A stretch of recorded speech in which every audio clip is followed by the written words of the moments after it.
All right, you primitive screwheads, listen up. They're coming to get you, Barbara. I ate his liver with some fava beans and a nice Chianti. Here's Johnny. Vanity. Definitely my favorite sin.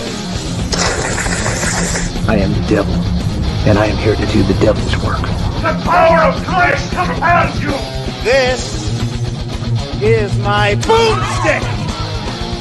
What's your favorite scary movie?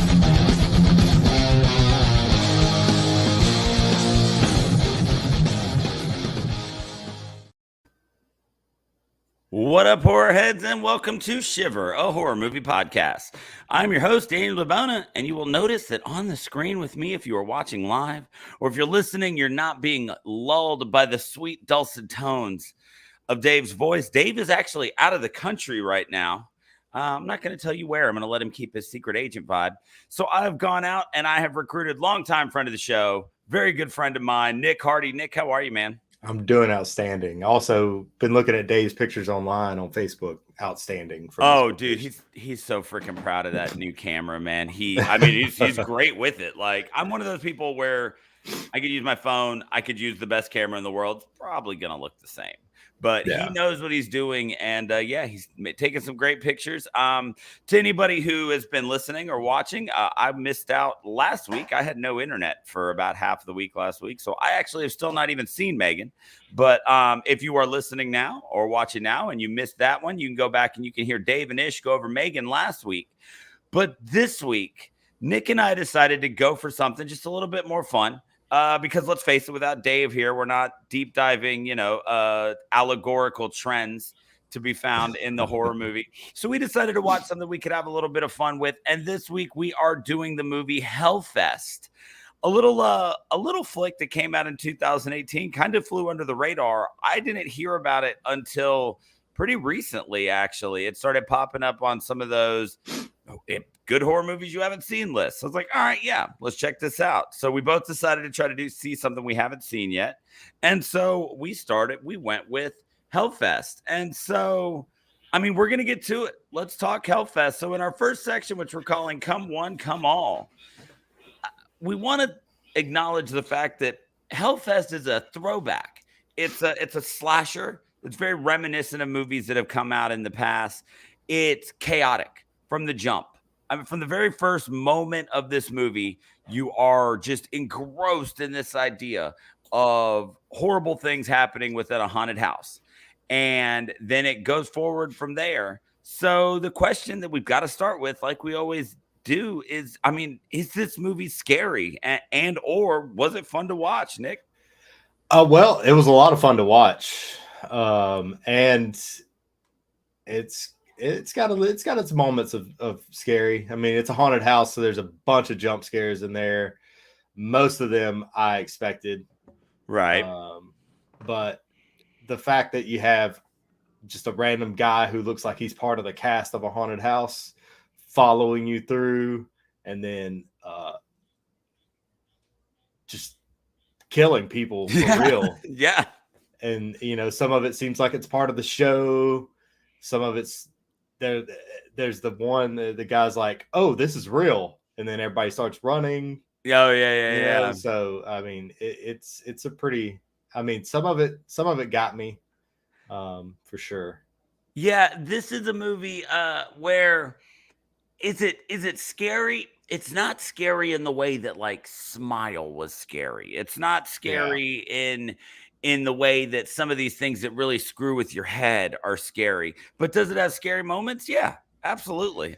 There's some legitimate jump scares in here, and you're right. A lot of them you see coming because we've all been to a haunted house. We've all been through these things before. So a lot of these jump scares you see coming, but some of them do kind of come out of nowhere. And so I wouldn't say that as a whole, the movie is scary. I would say that it is definitely a fun to watch movie that has a handful of jump scares. What's interesting about the fear factor involved in this movie is the fact that so many of the jump scares are throwaway, kind of just little garbage jump scares like you Yeah. would see in a haunted house, that you have to be in that moment for them to be scary. It's really funny to watch video of somebody walk through a haunted house or a movie like this where a haunted house is a main theme, because when you're not engrossed in the tension that's involved in walking through a haunted house, so many of these things aren't scary. So many of these things, when you are just watching them on film, it's like, who would be scared of that? Obviously, that's just a rubber dog, or of course that skeleton moved. And so there's a fun element to that, because you get kind of lulled to sleep by all of these, not in a bad way, just lulled into comfort. Let me say that, not lulled into sleep. You get lulled into comfort by thinking that you're going to know everything that's coming because you've been through a haunted house and you're looking at all of these things. And then they get you with a couple of really good things that do make you jump. So as a whole, is it scary? Nah. I mean, it's definitely fun though, and it gave me those throwback like slasher vibes, because I mean, this movie just jumps into it. There's no exposition here. We get little to no background on anyone in this movie.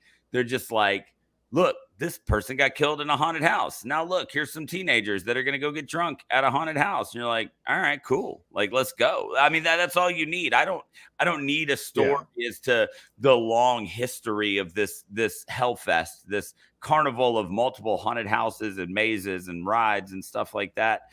Yeah, just throw me into it and try to scare me. And they do a good job with that. So I'll give them that. It's, it's one thing kind of leading into another. You look at some of the stuff and you go, saw that coming. But they did show some creativity. They did show some ideas of how to scare you. And one of the main criticisms I saw reading about this movie was that it wasn't scary and that so many of these things were predictable. But I think that was on purpose. Yeah. Because like I said, I think that if you give people this false sense of security of knowing everything that's going to happen, it makes those moments that actually do scare you hit even harder. So I'll give them credit for that. Well, it's a haunted house movie, right? So they have all haunted houses have cheesy scares, jump scares, everything, and you expect that. So they really, really nailed the haunted house aspect of this movie, in my opinion. And one of my favorite montages was at the beginning of the movie, after we meet the main group of antagonists. They're going through the haunted house, and you see all the jump scares and stuff coming out and them reacting. And I wonder if they just set up this haunted house, because there's no audio and stuff. It's just the video of them running through. And I was like, I wonder if they set up this haunted house, didn't tell them what to expect, and then just had them go through and just scared the crap out of them in real life, just to get really good footage. Because some of those reactions that they were getting to the jump scares in that haunted house section seemed pretty legit to me. Yeah, I didn't think about it in the moment, but looking back on it, I think that's a really good point.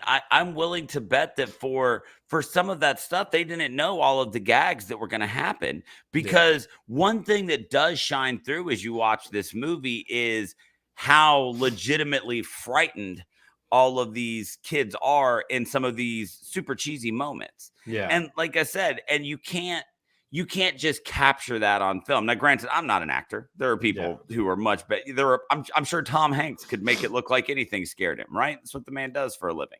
Yeah, he made fire. Yeah. But that's a good point, because they just do that montage of like music playing and they're kind of jumping on each other and like the smash into corners. And like at one point, one of the kids runs off, and that's all the type of stuff that you see happen in a real haunted house. And so that's a really good point. I like that. So as we talk about the montages, let's get into kind of what happened in this movie, what it's all about. So a night of frights and freaks is what we're calling this section. And when we look at this movie, it's a killer gets loose in a place where acting like a killer is socially acceptable. I mean, take from that what you will, right? I mean, Hellfest presents us with something new, but it still feels familiar. And so, does that make for a good movie? Does it do anything to elevate the slasher? Does it just kind of give us more of the same? And how does it deliver on those things? I think you should go first. I will go first. So I think that to answer one of those questions, I don't think this movie does anything to elevate the slasher genre, the haunted house movie. There's nothing about this that screams, Ari Aster or Mike Flanagan or anything like that. So many of those people that we just simp over on this podcast. But I think that's okay, because I think that what they wanted to do here was just create a fun movie with some scares. So essentially what we get from this movie is there's this thing called Hellfest. It's a traveling carnival. And instead of having just carnival rides, it has various and sundry mazes and haunted houses. They just keep calling them mazes. They have some really fun names like Deformed School, the Badlands, some really generic ones like Zombie Maze, but or just Hell. One of them is just called Hell. And so these kids get VIP passes, and so they get to go. And we immediately kind of learn that two of these girls are best friends, but they don't spend a lot of time together anymore. There's another girl in the mix. There's some boys. It's 3 boys and 3 girls, right? And they're just going to have a good time. 2 established couples and one couple that wants to get together but hasn't yet. So as they get in, we're immediately confronted with somebody that we saw at the beginning in a guy who just uses this concept as a way to kill people just out in the open. And then for the rest of the movie, they're on the run from him. But his introduction as a character, I think, is one of the best moments in this movie. And one of the most genuinely scary ones is when they're in the Deformed School maze and the girl falls into the room and she's screaming and crying. He's coming. He's after me. You've got to do something. And she tries to hide. And then the guy that we know to be the real killer, but they think to just be an actor, murders her right in front of some of these kids. And you get this really horrifying moment of being in an environment where you could watch somebody murdered right in front of your eyes and not realize how scary that is. Yeah. And so as they move on, we just get this guy pulling the Michael Myers completely stoic, silent stalking of this crew. And you never really know if he just wants to get at all of them, if he's just really obsessed with the one main character girl, Natalie.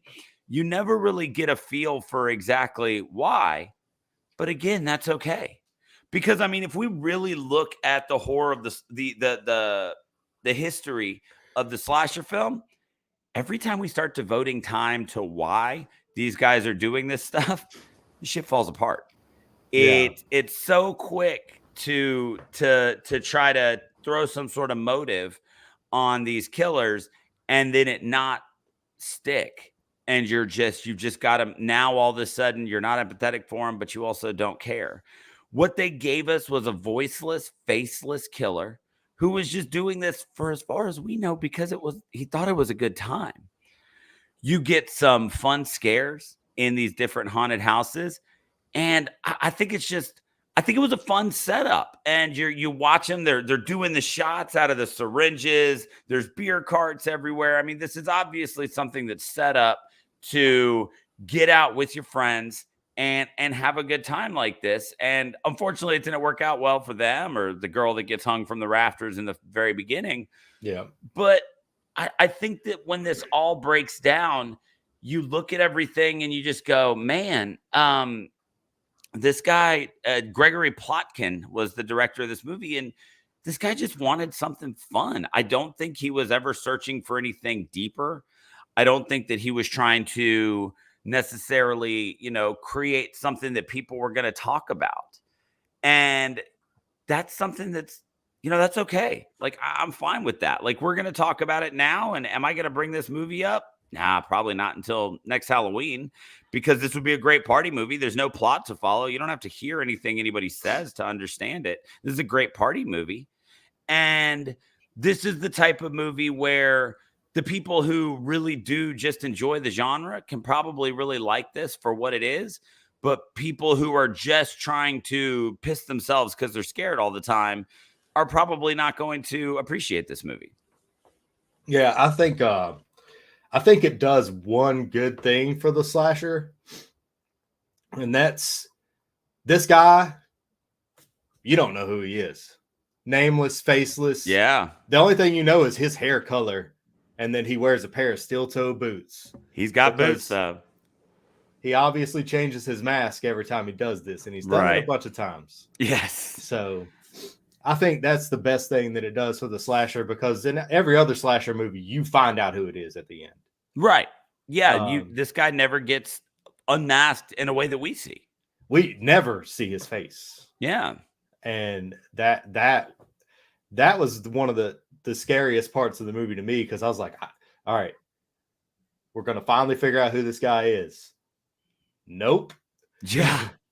So I was like, that's the best part of the movie as far as what they did for the slasher. Yeah. I mean, when you look at the ending of this movie and the guy goes home and it's all camera always behind him, so we never see his face. We see him take the mask off, lock it away with a lot of other masks. So he's ready for whatever haunted house he may end up in. I think that what they're alluding to there is that he's done it that many times. Yeah. Because some of those masks have blood on them and stuff. Yeah. And so first off, when he pulls up to his house, this is obviously just a suburban home. It's not like this guy lives in a trailer in the middle of nowhere. And you see him put the mask up, and then he just walks in and he's humming his little Pop Goes the Weasel, and there's a girl on the couch. And you're like, oh my God, what's he going to do to this girl? He's not going to do anything, because this dude is just a dad who is a psychopath. Guy. Yeah. Which is scarier than finding out he's just some crazy guy who lives in a trailer and does this because voices talk to him, right? Yeah. Like, this isn't some guy who is just completely off his rocker and this is how he soothes his bloodlust. It's a guy that, which is referenced really early in the movie by Taylor. When she says something, she says like, oh no, killers walk among us. They're just like us. It could be any of us. Oh yeah. And then they drive that home at the end where it's like, this guy drives a minivan, lives in a neighborhood, and seems to have a pretty well-functioning daughter. She's just asleep on the couch watching TV late at night. Like, probably scary movies. Yeah, probably. And so there is something absolutely terrifying about the fact that not only is he faceless and voiceless and nameless, but that the only thing we do know about him is that when he's not killing people in haunted houses, he's apparently a normal guy. Yeah, just a regular dude. Like skinny Peter Griffin. Exactly like skinny Peter Griffin. And so I think that when you kind of go through this, I think that I really just keep falling back on the idea that this movie was made to be something that was just fun. You were going to watch this with friends. You were going to do exactly what the friends in the movie are doing. You're going to watch this movie. You're going to have a couple beers. You're going to have a good laugh. You're going to have some laughs. You're going to make fun of each other for jumping at stupid stuff. Yeah. And I think that encompasses the haunted house feel more than anything. You didn't take it and then fill it with real ghosts and make it some supernatural thing as to why this haunted house was scarier than any of the others. What you did was you took the idea of the haunted house and you elevated it. Yeah. And you said, what if there was a haunted house that was so damn good, that was just so freakishly good, that somebody could get loose in there and kill people for real? And that's really scary, right? Because now you've always got that. I love a good haunted house, but you've always got that one guy who's like, oh yeah, and he's just like talking to all the actors and stuff like that. And oh, nothing scares me. It's like, that's the guy that needs to understand that there could be a real killer in here. Like, that guy needs to watch this movie and find some peace with the fact that this might not go the way he wants it to. Yeah. Especially for a place like Hellfest, where there's it looked like there was thousands of people there. Oh yeah, that place like an amusement park, absolutely massive. And yeah, I can't even fathom a haunted house that big. Right. In my head, I've never even seen anything that big. Like I can't like it almost had like a just it had a Six Flags feel just with everything being horror themed, which is even more impressive considering they said it was like a traveling thing. That's They pack all of this up. That's crazy. And then they find another big field somewhere to set up these 700 mazes that they got. Yeah, when you have to get all the way across the park and then take a ride just to get to a maze that takes you to a maze, because they had to take that bumps in the night ride just to get to the Deadlands, and you had to go through the Deadlands to get to hell. Yeah, obviously you need a lot of space for this. So I as we're talking the haunted house, I want to get into our Carnival of Chaos section. And I want to do two different things with this. One, I just want to acknowledge the fact that I think it goes without saying that if a carnival like Hellfest actually existed, minus the mass murder, anyone and everyone involved in this podcast would want to be there. Oh, yeah. So, I mean, the first question is, what makes this setting fun to watch? And, I mean, is there any of this that you wish you had seen in a real haunted house? Well, I definitely don't like the part where they can touch you.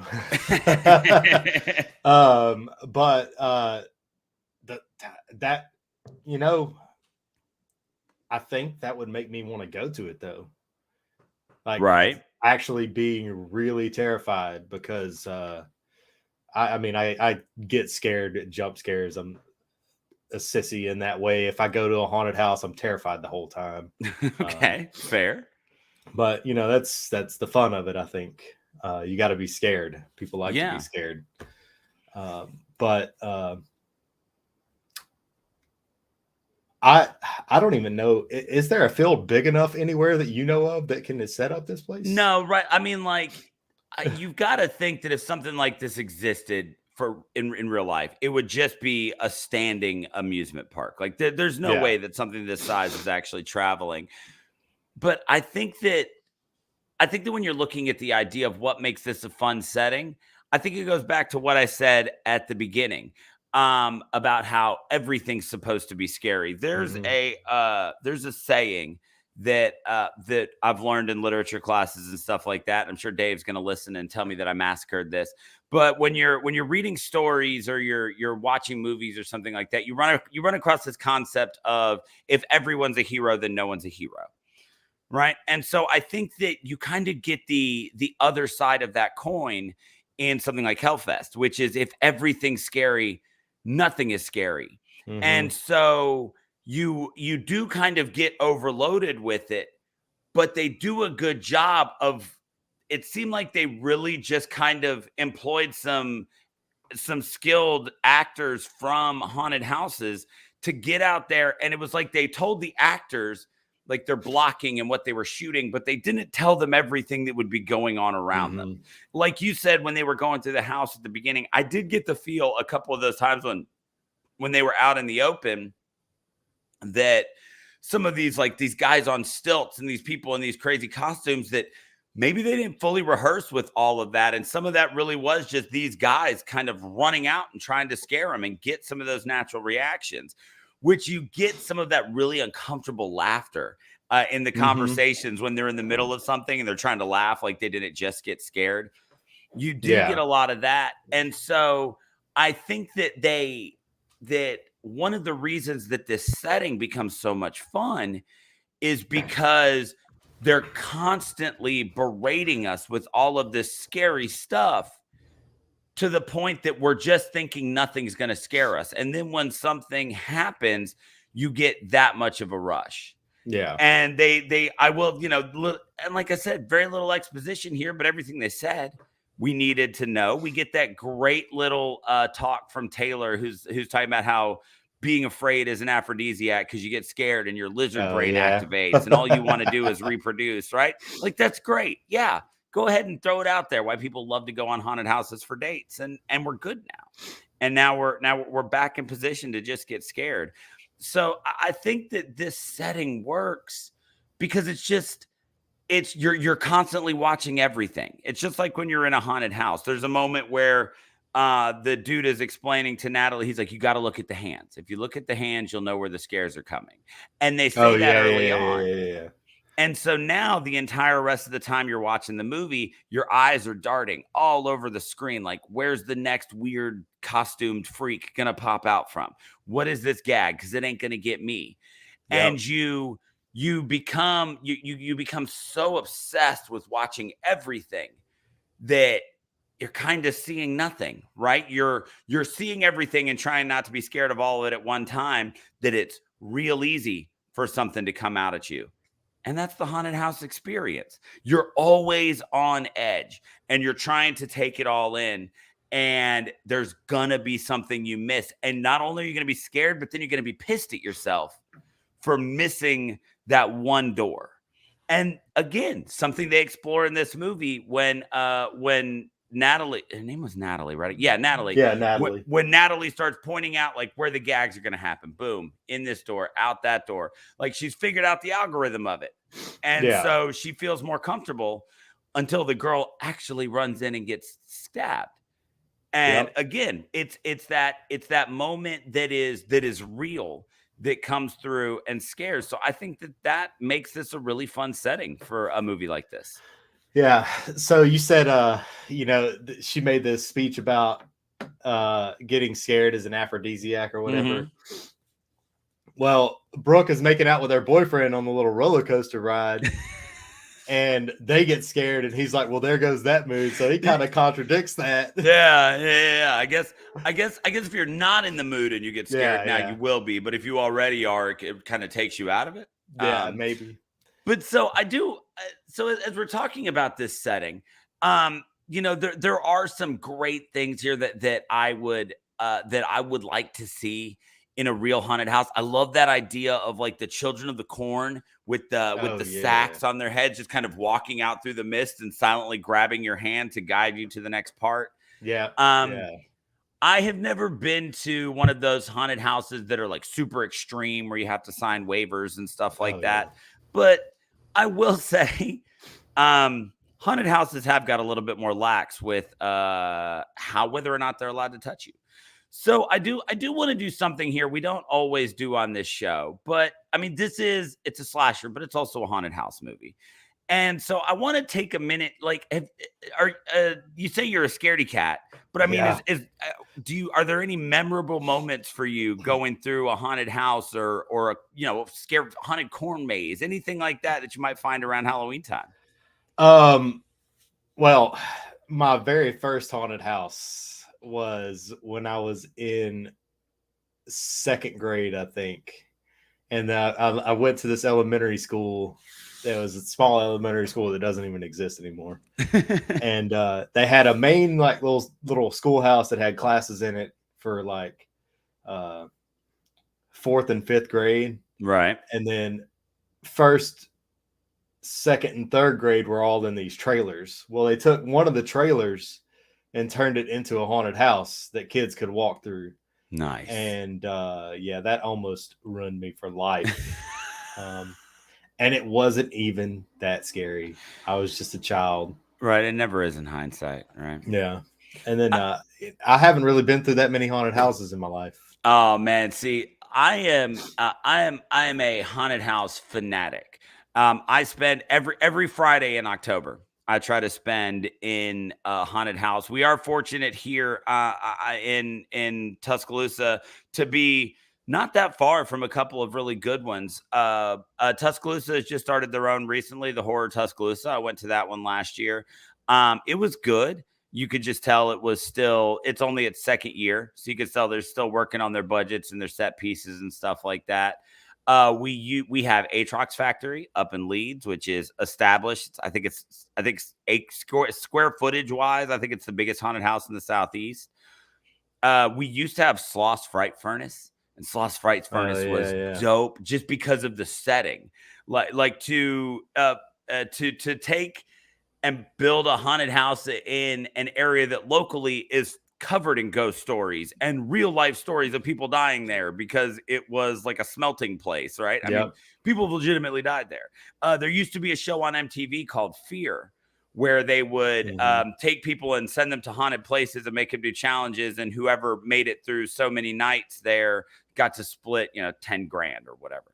Yeah. And they did an episode at Sloss Furnace right here in Birmingham, because it really is full of its own ghost stories. So that's always fun. But the most recent ones are always the ones that stick. Bessemer's got one called Warehouse 31 that is spectacular. And they serve beer, which makes it that much better. But some moments I would wind up spilling my beer.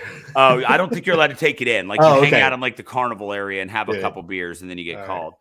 But I love them. I love going with people who love them. I love going with people who hate them. I love going to a haunted house with anybody that will let me drag them. This past year, I went with our friends, Mikey and Lindley. We went up to Atrox Factory in Leeds, Alabama.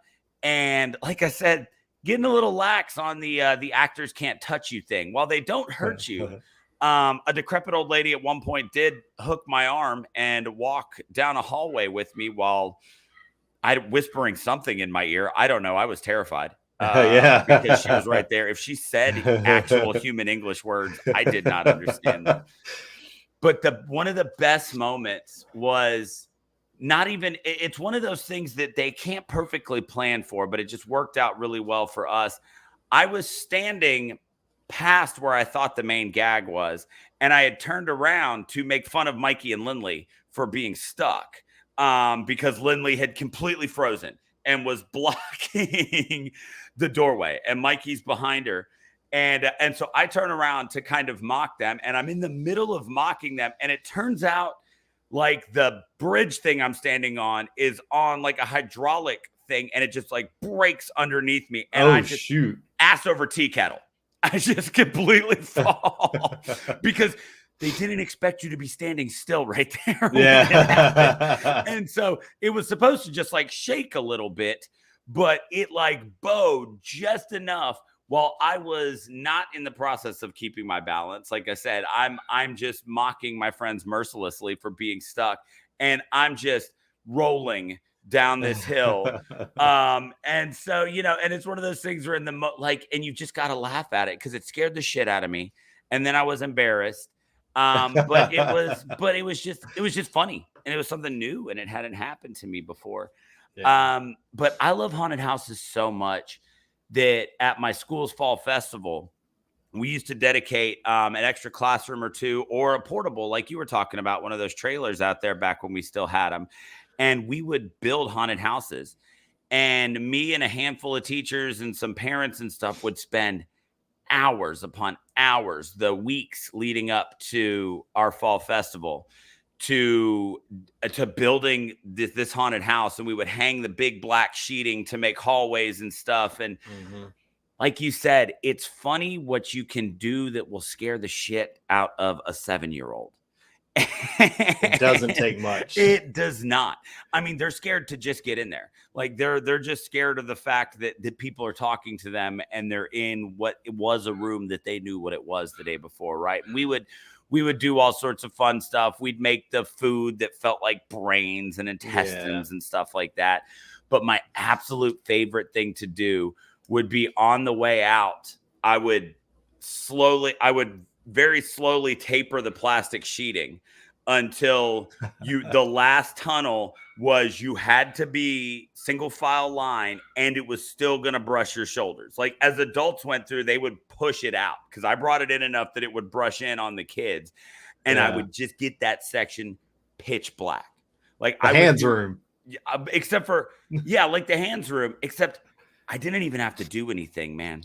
That was the genius of that moment. The genius of tapering that hallway to next to nothing is the overthinking that is human nature that goes into this movie. This idea of you're so on edge, always waiting for something to happen, that your own brain can make absolutely nothing scary. Yeah. And so I think that that's something that they kind of explored a little bit in that Night Bumps ride, where until something legitimately horrifying happened to Natalie, I'm sorry, but if I'm on some sort of haunted house ride and the dude makes it all the way up to the bar and just like perches on it, staring at me, Yeah. that's my heart rate's going to get up. Like, That was terrifying. when that car pulls out of the tunnel, and as far as we know, because before this moment, we've never seen anybody else in that mask. As far as we know, it's the actual killer just sitting there. I was like, oh man, I was so ready for Natalie to be final girl. And she just got off and the wheels are about to come off. And then you find out that this dude knew the haunted house well enough to get a mask that matched some of the people in it. That was genius. That was smart. And it was a really scary moment where honestly, nothing happened to Natalie.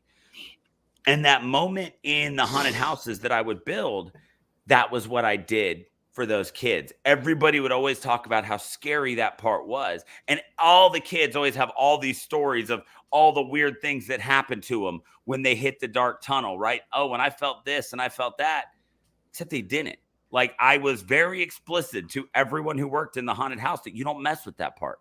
Let them be afraid of nothing and then see what they say they were afraid of, which is equally funny, especially when you're talking about little kids, because all of them, there was something in there that scared them. But all it was lizard brain, right? It's that primal part of your brain that says everything here is terrifying. If I'm in the pitch black, something really scary is bound to happen. And so nothing would happen, or there'd be a sound from somewhere across the haunted house that was actually a gag for the next group coming through. But when you're in pitch black, when everything is when everything is so overwhelming and you get so overloaded and then it's just shut down like that, man, that's scary. The walls are closing in. Yeah. And so, I mean, I love in this movie some of just the really classic haunted house things they do. The clown that runs by and slides with like the spark thing on his fingers. Yeah. I love those guys. Give me all those guys in the world. If I'm in line at a haunted house, I want at least one crazy person to slide past me, sparks flying. I love it every time. You know, there's all these things that are classics for a reason. The chainsaw with no chain on it, right? Because the sound of a chainsaw is all it takes to scare you. You don't need the chain to be there. You hear that thing revving, you're dead. Yeah. And they brought all of that stuff into this movie, including the fact that they were getting super scared by ridiculously corny and cheesy plastic things. And I think that when I finished this movie, I was more impressed. Yeah, I keep calling it a slasher, but you were right to say it's a haunted house movie, but not a haunted house movie in the way that, you know, Haunting of Hill House or House on Haunted Hill. Yeah. It's not a haunted house in that movie. It's the idea of taking the actual carnival haunted house and having some fun with it. And no, this isn't a new concept. You know, there are movies out there that have done this before. But I think that is where the setting of this, I think, is where this movie elevates. I'm not going to say it turns it into fine cinema, but I'm going to say that they explored it and they had fun with it. They made it nostalgic while keeping it fresh, slasher and haunted house wise. And I respected that. Yep. And then one thing I don't get is you're in the group of people, somebody takes something, you go chase them down by yourself. That blew my mind when Brooke chased down the dude for the pictures. Dude, it is true of haunted houses. It is true of going to music festivals. It is true of going to protests. Never leave the group. Just never leave the group. If there are that many people around and there's you know, legitimate reasons to worry about people's safety, you know, and in all of these situations, yeah, there's reasons to worry. Like I said, I fell in a haunted house and it's an established one, you know. In all of these situations, you always have to have a modicum of understanding that you could get hurt. So yeah, just don't leave the group, man. Yep. Poor Gavin. Poor Gavin. Oh my goodness. He just wanted to win a stuffed animal. Yeah. And he was awful at it. Even tried to just buy one. Talk about the absolute worst at everything. He was throwing those balls at the beginning. I was like, This dude is either very terrible at throwing or he's just a terrible actor. This is absolutely awful. He is. Oh, okay. Well, he is throwing these terribly. To everybody who's listening, I was just full blown assaulted by my dog. We have a new puppy in this house, and I don't know if microphone caught it, but they were just riling each other up in the back. And so, if you're watching us live, that's Foggy Nelson, my dog. He's made a couple of appearances, none quite that exciting. But yeah, no, dude, he was just in the history of carnival games. No one has ever been as bad at carnival games as Gavin was at these carnival games.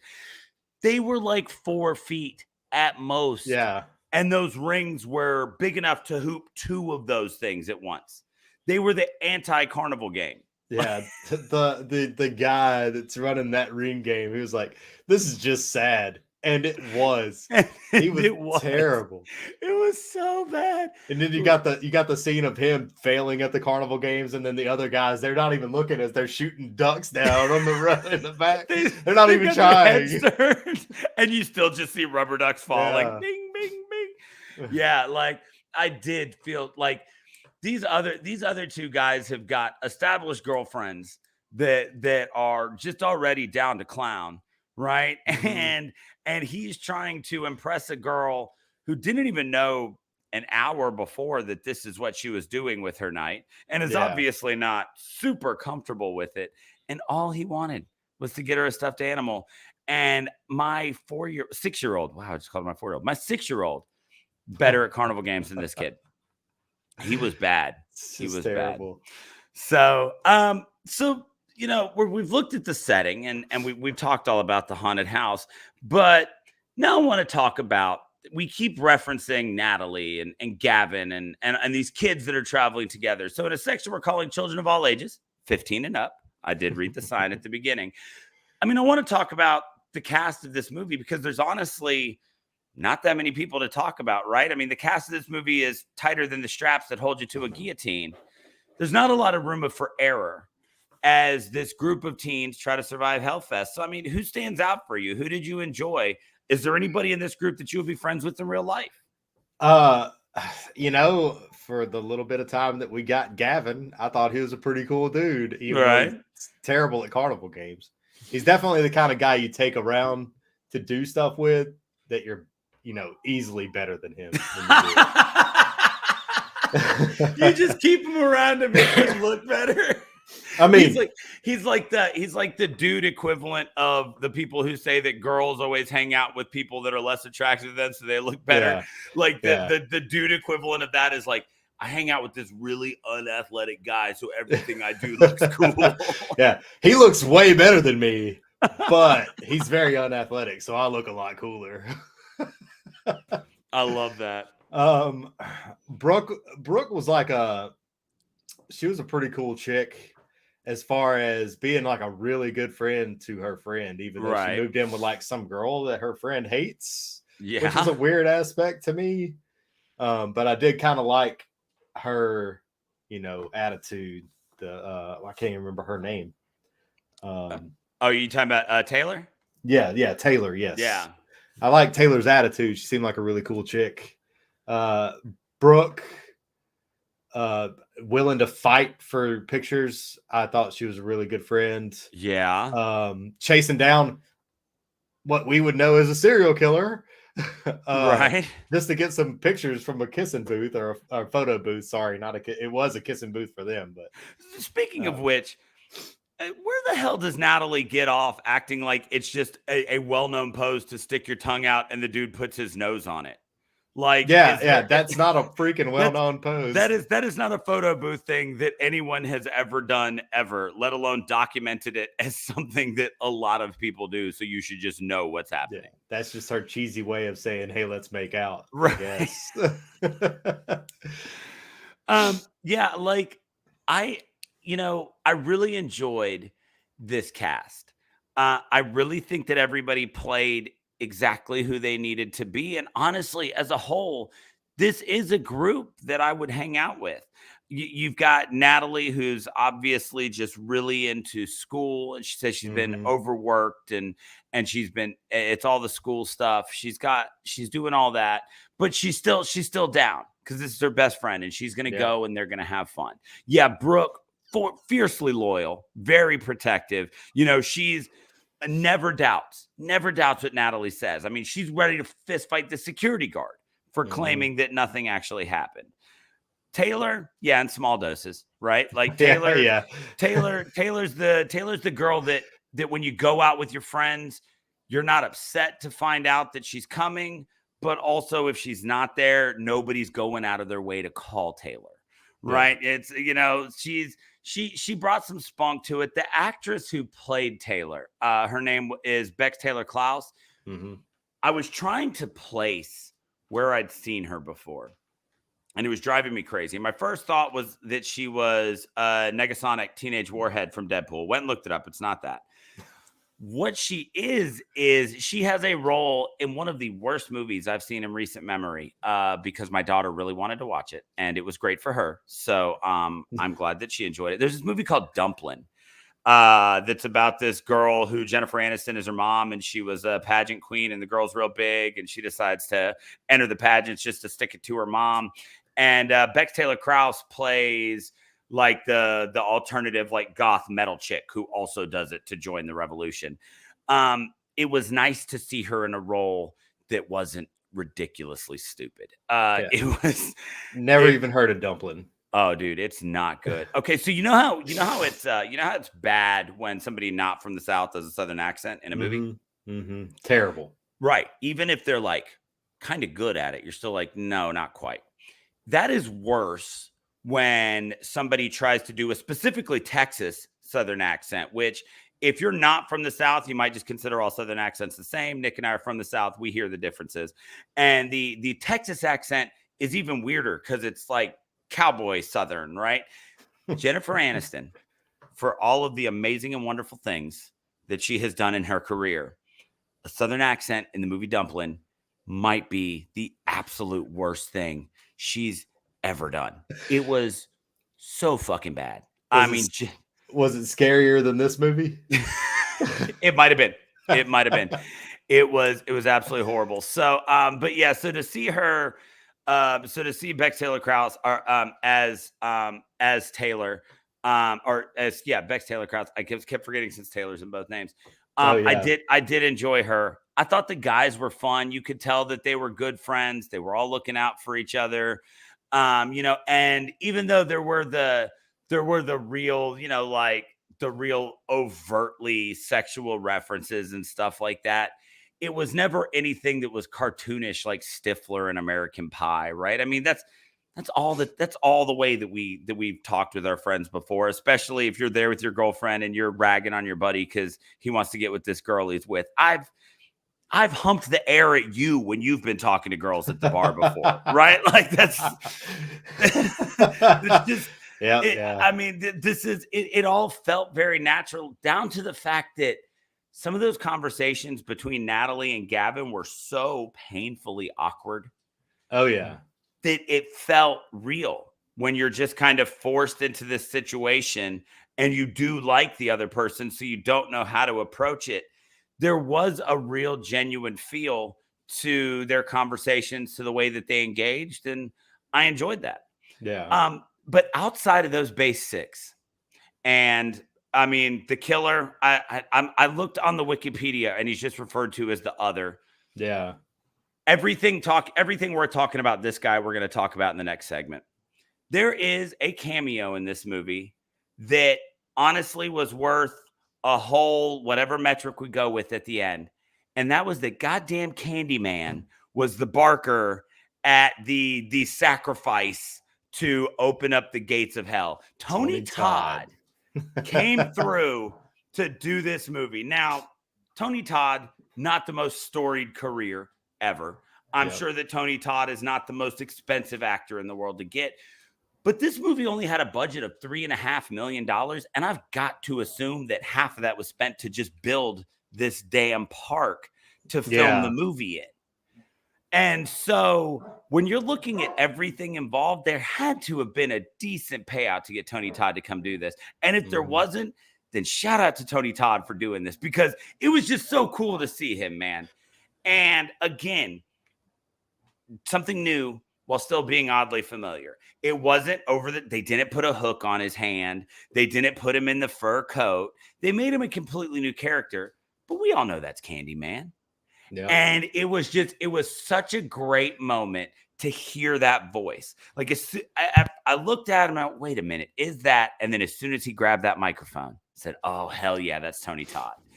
Short cameo, but they got every penny's worth that they spent to have Tony Todd out of that. Oh, yeah. And so I loved it. I loved seeing him in there.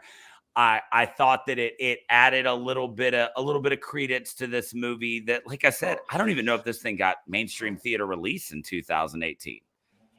Yeah, I saw his name in the credits at the beginning, and I was like, "Oh crap, Tony Todd's in this movie!" And then when he came out as the Barker, I was just like, "All right, let's go." Yeah, exactly. Like it was just such a fun little thing. So, but I mean, honestly, the base six, I think they did their job fine. Yeah. I think it felt real natural. They felt like good friends. They seemed pretty scared. The ones that died did a good job of dying. Yeah. You know? Outstanding job of dying. Yeah. Speaking of outstanding job of dying, this is a haunted house movie, yes, but it is a slasher. And so, I mean, it's time for chills, thrills, and kills, right? Let's get to what we came for. When it all comes crashing down, Hellfest is the type of movie that we're in it for the kills. We want the blood. We want the gore. I was maybe looking for some boobs. We didn't get them in this one. That's okay. They're not a requirement. We've just been known to mention them when they happen. And so, I mean, what's memorable here, man? Let's go through the kills, because this is definitely a spot in the movie where they had some fun. All right. So you have the kill at the beginning of the movie. They just right off the bat put you in it. Chick runs. She's in a dead end.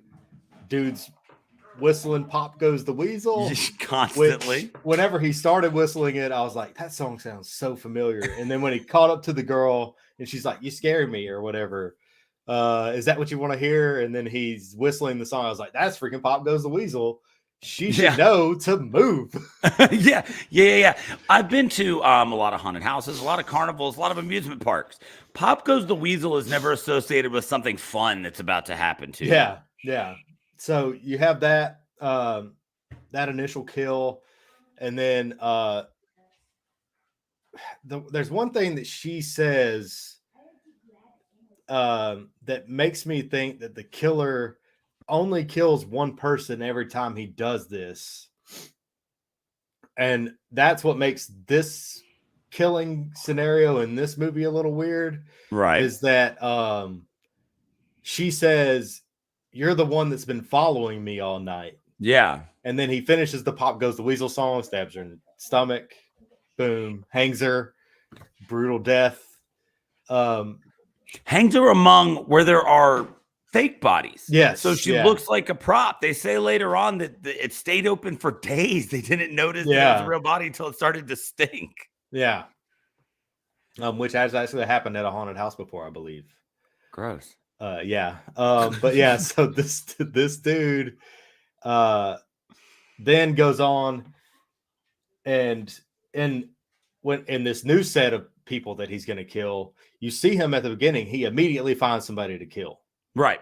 Does not take him long. And it's interesting because the first person he kills is reminiscent, or the first person he kills the second time around is reminiscent of the very first kill, because it's somebody, it's a girl who gets smart mouthed with him, right? Yep. Like you're almost oh, so this guy's out here just to like pick off pricks. Yeah. And she's like, get out of my way or whatever, or watch where you're going, or whenever she runs into him. Yeah. And so he starts chasing her. I think that was just going to be his one kill. Right. And then the girl tells her where she's at. It's like, get on script. Your girl's underneath the don't look here sign. And then he walks over and pulls her out. That was terrifying. Yes. Because you know, as the viewer, that this isn't part of the haunted house. And then you can like see the cast, the friends that are standing there watching. All of them run off except for Natalie.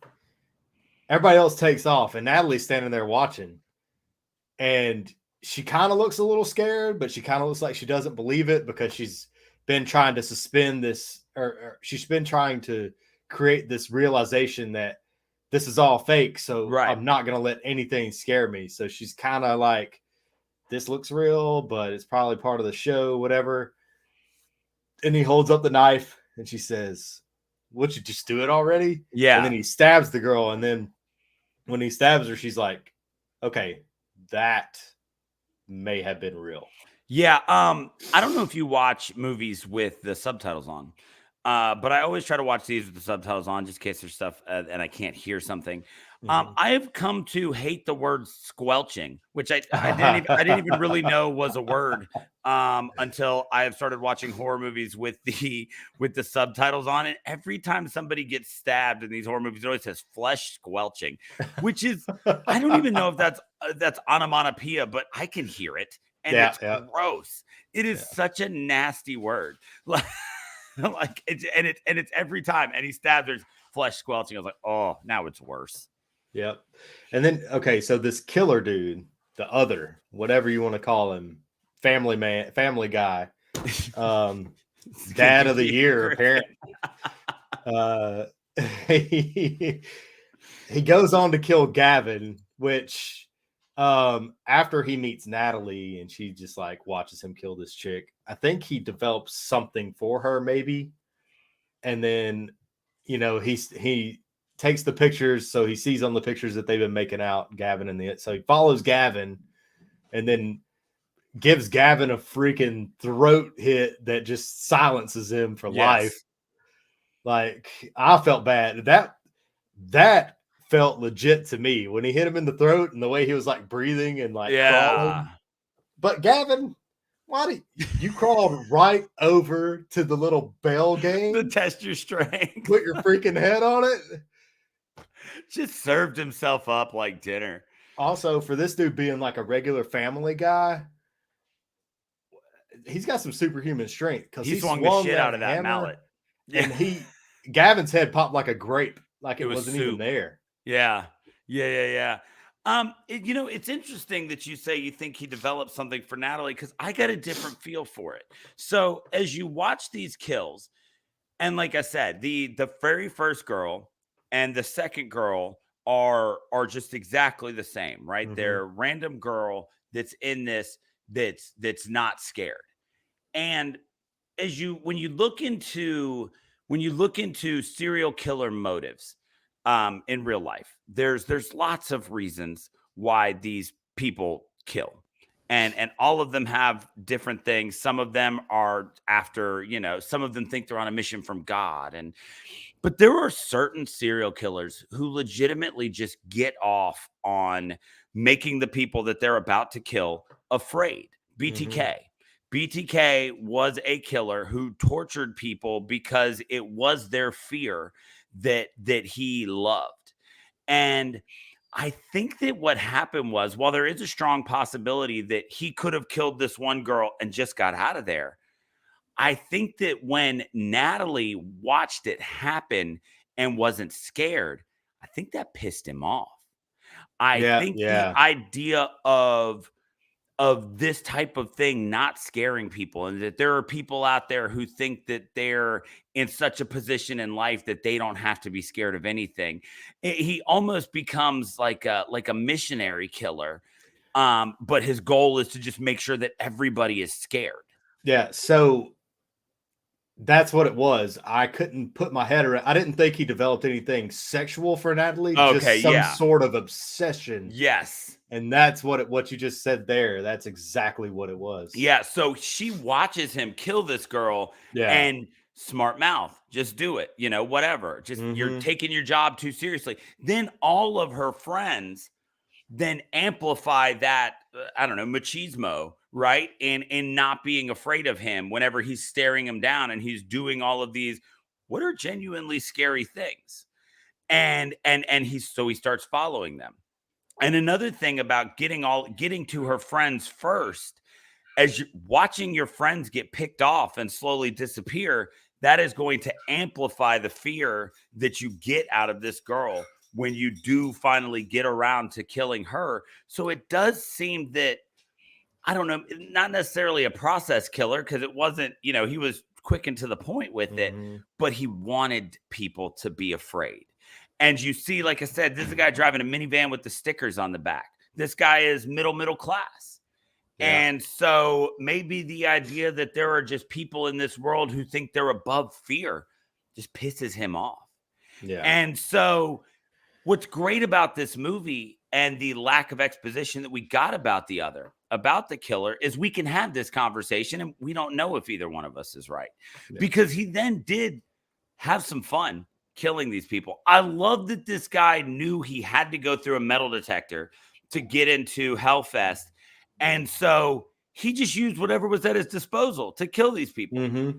The first girl gets stabbed with a knife that he took from the snow cone guy. Why the snow cone guy had such a brutal knife to break apart some ice, the world may never know. But he just expertly swipes it off the table, and now he's armed. He gets Gavin with the mallet on the Test Your Strength game. Mm-hmm. Hilarious and fantastic kill. Yes, it was so stupid that he put his head there. And yes, we all saw it was coming. Does that take away from the fact that was funny, creative? Hell no. No, it was awesome. That was a great kill. I am just saying that Gavin is so bad at everything that he crawled over to the Test Your Strength game. And so I do love that he tried to stay really creative with it. It's Asher, I believe, is the one who catches the needle in the eye. Oh yes, when he gets separated from Quinn. That one, they gave that the close-up treatment. Like that was the end of audition treatment on what a needle can look like going into an eye. Again, had to be a solid part of their budget because the special effects for that scene were spectacular. I don't understand why he wanted to kill Asher to begin with. He didn't need to. I can only assume it's because this whole group of kids, like I said, were showing that they weren't afraid. And if Natalie was ultimately his goal, she's only going to be more afraid as she continues to get singled out. Yeah. And so he's just dropping everybody that gets in his way. That needle in the eye, though, man. That was the one that did make my skin crawl a little bit. Yeah. It was because it was beautifully shot. The super close up. You could tell he was really enjoying it and taking his time. Again, the idea of making sure that he milked every bit of terror out of this victim before he ended his life, because Asher could do nothing but sit there and watch this needle that he knew was about to kill him. And he's just drinking it all in, man. It was, I thought that was really good. What we thought was going to be Taylor's death, but ends up not being the idea of using the prop guillotine and then finding out that the blade is really dull. That was a fun gag. He was running it back up real slow. It's like getting caught, and he's just like, he keeps going. And then she gets free. It was so good because they put so much time and effort into making us think that when they pretend beheaded her, that it was really going to happen. Oh, yeah. So then you get that moment of release, and then the curtain goes, and you realize, oh, no, now he's going to really behead her. And then you just get this funny moment of him feeling the blade and seeing how dull it is and seeing how little it just scratched the back of her neck. Yeah. Like it barely did anything. And so what was even better about that was that one amped the theatrics of the kills way up just to completely pull the rug out from under you. Then he kills the next two people just by slashing them real quickly. Yeah. Stab. In front of everybody. Yeah. And that's when the park goes crazy. And then the one guy's like, you hear a voice say, "That's real," and then or "That was real," or whatever. And then everybody starts running. Please tackle the wrong dude. The one announcement that kept playing on a loop, where it's just due to difficulties, the park is now closed. Please proceed to the closest exit. And it's just like playing on a loop while they're running for their lives. And so, I mean, they definitely had some fun with the kills. He gets like the real axe. Again, I don't know, sure, it looks better. It's probably easier to get a real axe and put it in this body than it is to get a fake axe that looks real. Yeah. But yeah, you've just armed this guy with the real axe. again, some great gags that you thought were going to lead to kills when they're in the room where they're all wearing the white faces. Oh, yeah. And because they couldn't figure out how to get out. So they wait for him to show them the exit and try to bum rush him. I mean, you get some, there was some creativity here. There was some fun here. You can tell that the people who created these sets and came up with the ideas for these kills had been to a haunted house or two. So that's one thing that makes me wonder about this dude is when they're in the scene with the masks and the one girl is in the mask and the other girl's hiding behind her. And then he walks straight to that exit that's hidden. So when I saw that, I was like, has he worked here before? Does he just follow this place? Is he part of the traveling? Well, and that was the thing. It was like, I guess we're to assume that the first kill was just it was in the Orange County or whatever, wherever they said Hellfest was previously. And so again, if this is a traveling thing, he does seem to have insider knowledge of this place because he knew what type of mask to wear that would match. I think they called them the others or the soulless or something like that. He knew the mask to wear that was going to make him not stand out. So yeah, he definitely seemed to have insider knowledge of how these different mazes worked. Yeah. So him walking straight to that door though and opening it up, I was like, wait, there's a secret door in here. They could have found the secret door and got out.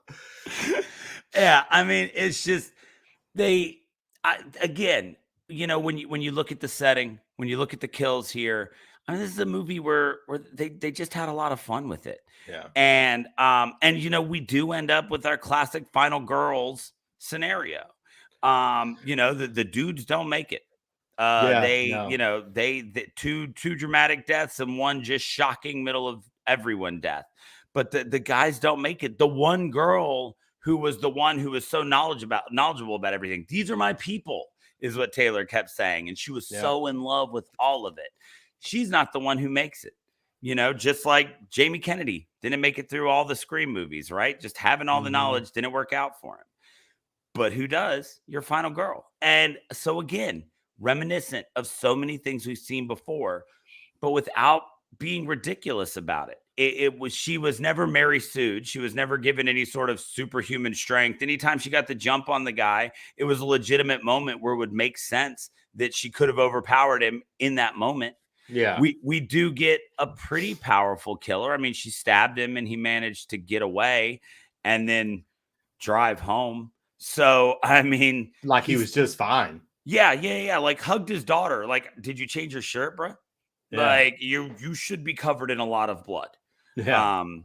And so I think that when we got out of kills here was we got some creativity and we got kills that really just elevated what we saw through the whole movie. And that was that it was just fun. Yeah. I think they gave you enough in that movie that they left it open-ended. Yeah. Where they could potentially do more, but then they ended it the right way for me to be like, all right, well, that was good enough. Yeah, exactly. I don't need another one. I would like to see another one. I think it's a great concept, right? I think that there's an idea for a movie here where, Broken and Ashamed Hellfest goes under and then somebody who just loves it buys it up and then starts hyping the aspect of the fact that people have really been killed in this. And that's how scary it is. And so there is a kind of nebulous idea for a Hellfest 2 there, where even if it's not the same guy, if the same killer, I mean, you don't have to go the exact same route, but you can take the same setting, you can add a new element to it. And then you can, there is a potential sequel here that could be equally fun. Yeah. So as we talk about how fun this movie is, and we've kind of been through it all, I mean, some great kills, some great characters, a wonderful setting. It's time that we rate this thing, right? So we always like to remind everybody that when we rate a movie, we're only rating it against itself. We are only looking at Hellfest here. We are not comparing this to other slashers, other movies about haunted houses, any other movie. We're just looking at Hellfest and how it stands on its own merits.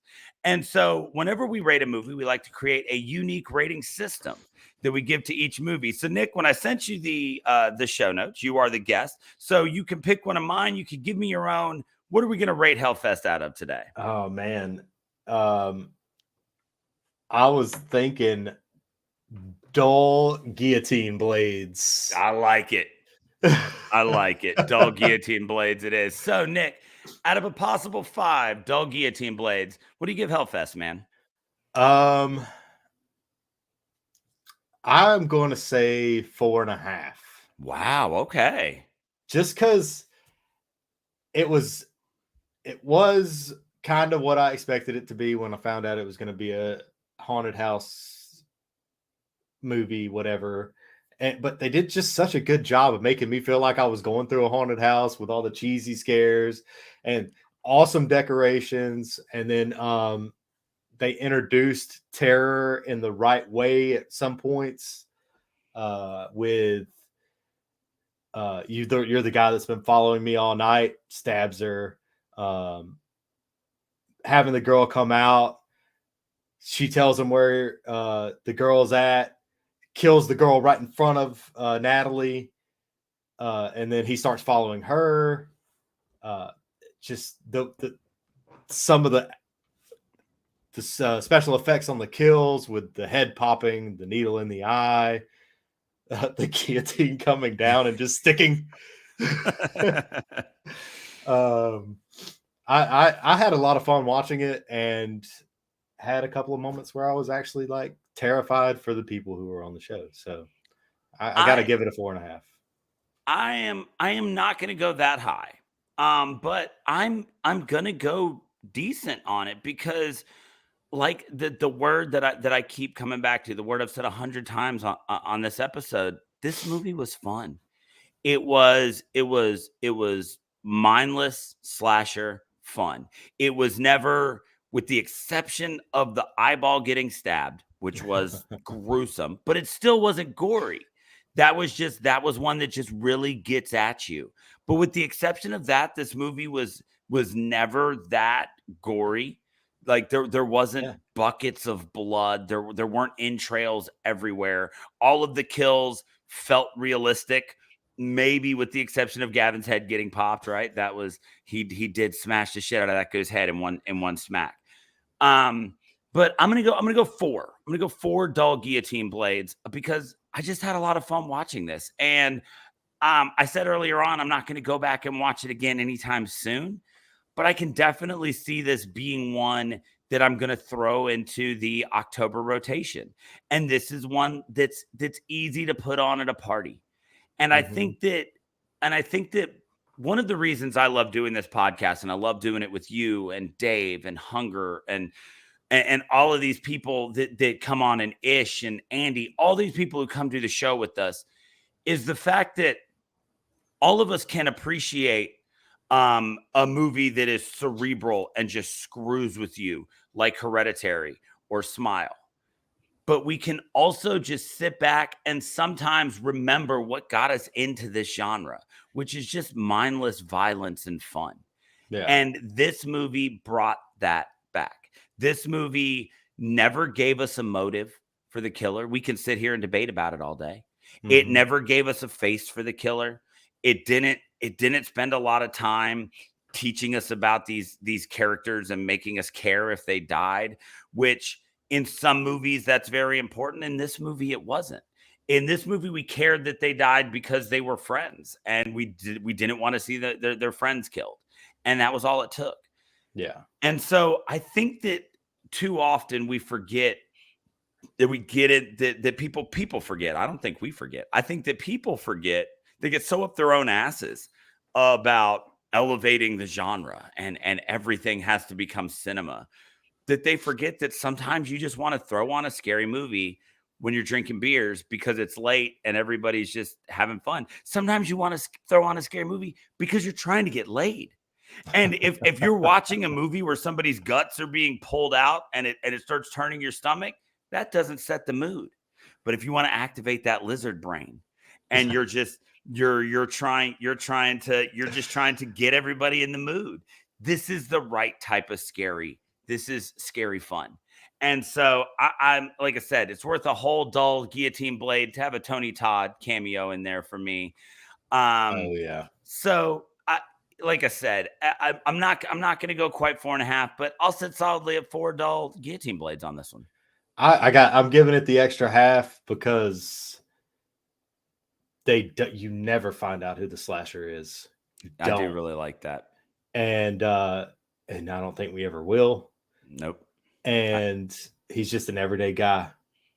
And also Tony Todd. And then it gets that extra half for me because it was just a good movie. I was so happy to not be let down when I watched it because there's so many ways you can go wrong.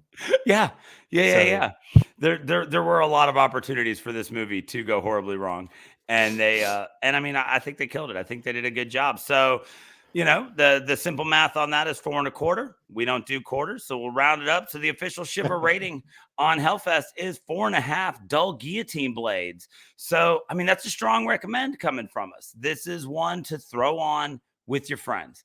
This isn't one when you're looking for something to legitimately scare you and keep you up at night. We've done plenty of episodes on those movies. Go back 2 weeks and watch our Smile episode. Let us explain to you how that one kept us up as people who watch horror movies all the time. A friend of the show, Hunger, texted me while he was watching it. He legitimately didn't even finish it in the same day. He turned off Smile halfway through and had to go back to it. Great. That's the type of movie for that. My skin's crawling just thinking about that. Yeah. This is the type of movie to just go and have fun with. And we've got to remember that as fans of the genre. So 4.5 dull guillotine blades. Nick, thank you so much for joining me tonight. I really appreciate you coming on and doing this. You got anything going on you want to tell the people about? Nope, not right now. Nope, no games in development or anything? Yeah, I'm still trying to learn. So okay. Yeah. All right. So if you've enjoyed Nick, you can go back. You can catch him on some previous episodes. Nick did our Child's Play episode during Summer Fan Fest last year. He was on the platform before that. So if you've enjoyed Nick as a guest, make sure you hit up anywhere where you can find your podcast. And you can find us Shiver. If you look up Shiver, a horror movie podcast, you will find us. We've got quite a backlog. We have got tons of episodes. We've had on a bunch of great guests. We are very, very quickly approaching our 100th episode.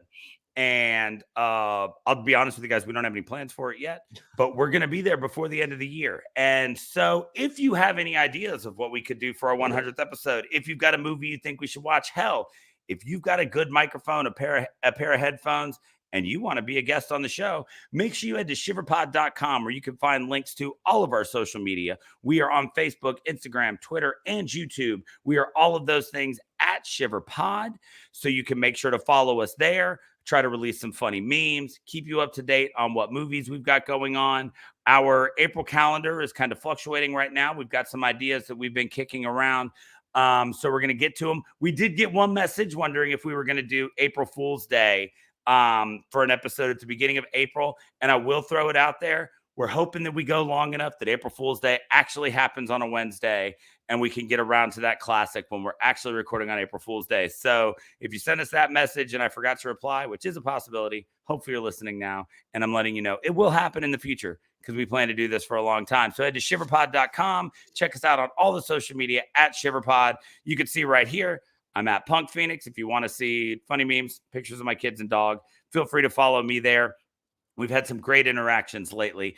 So make sure you keep up with us on all of those. I know I've been kind of hyping it since January. There's been a holdup with the art, but hopefully in the very near future, we're going to have a merch drop and you can wear a t-shirt with a very special version of Dave and I's faces on it. So to everyone who is listening, we appreciate you all. Drop us a like, drop us a review, 5 stars. We'd love to hear it. We love to hear from all of you on all of our social media. I try to respond to everything we get. Hope you have a wonderful night. Enjoy Hellfest if you watch it, and fright you very much.